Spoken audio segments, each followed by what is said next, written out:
ends up being far south and not in our viewing area, but if it does head far enough north, we would have the potential for some severe storms. Elizabeth, thanks. WRAL's Brian Schrader was in Sky 5 during our continuous coverage yesterday, bringing us the first images of the storm in Nash County. He is back in the air this noon with a look at the damage over Edgecombe County. Brian. Renee, we're getting our first aerial view of some of this damage on Cokertown Road. Want to show you outside Sky 5 here, this damaged building. This is on Cokertown Road, just east of Highway 33, and as we were following the path of the tornado out here, it lifted up off the ground for quite a while. We didn't see much damage, but then it touched down right here, destroying that building, and then you can see where it shredded a lot of this tobacco field here. I'd say about a quarter of the crop there is damaged, and then the tornado blew onto the east, as you see how it just took pieces of that building and other buildings and threw it down the road. I've measured debris about a half mile from that initial touchdown point.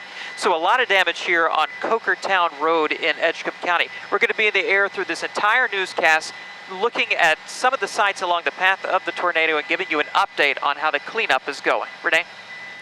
Brian, thank you for those aerial views. Right now, crews are assessing the damage at Pfizer's plant in Rocky Mount. That facility employs thousands of people. It also supplies drugs to medical facilities around the world. WRAL's Matt Tallhelm is live outside Pfizer with what we're learning about the impact this will have on production there. Matt.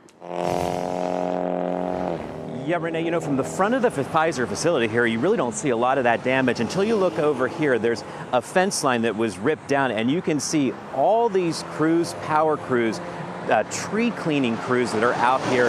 They are starting the work to make these repairs. But I want to bring you over to the front of this building here, the entranceway.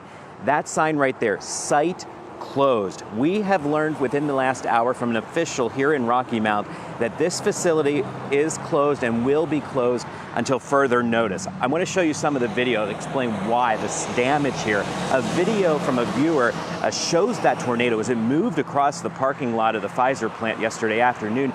You could see the debris spinning through the air there. All those cars, all those employees, some of them out to lunch, some of them in the parking lot there. Sky 5 flew over the facility this morning. A storage and distribution building were completely destroyed from what officials here are telling us. The roof ripped off, torn apart. The Nash County Sheriff tells WRAL 50,000 pallets of medicine may be damaged inside there. According to Pfizer's website for this facility, it produces nearly 25% of the sterile injectables for hospitals all across the country. So you can imagine the impact of this tornado on that supply here. This also employs about 2,400 people here at this plant. So right now, those people are not able to get inside there. The site is closed while these repairs are being made. Now, we've reached out to Pfizer several times throughout the morning here to figure out what is going to happen for those employees. What are they going to be doing? Are they going to offer them some sort of assistance here? The only thing that Pfizer has told us is, quote, we are assessing this situation to determine the impact on production here. Also, just within the next 30 minutes or so, we do expect Representative Alan Chesser, who represents this area in the State House, as well as House Speaker Tim Moore. I'm told they are heading down this way. They want to get a look at some of the damage here. They're being told that Pfizer's CEO may travel here and visit this site as early as tomorrow to see what they can do here. 50,000 pallets of medicine destroyed, and who knows when production will resume. So big impacts there at Pfizer plant. Keep digging for us, Matt. Thank you. And Renee, right near there, dozens of children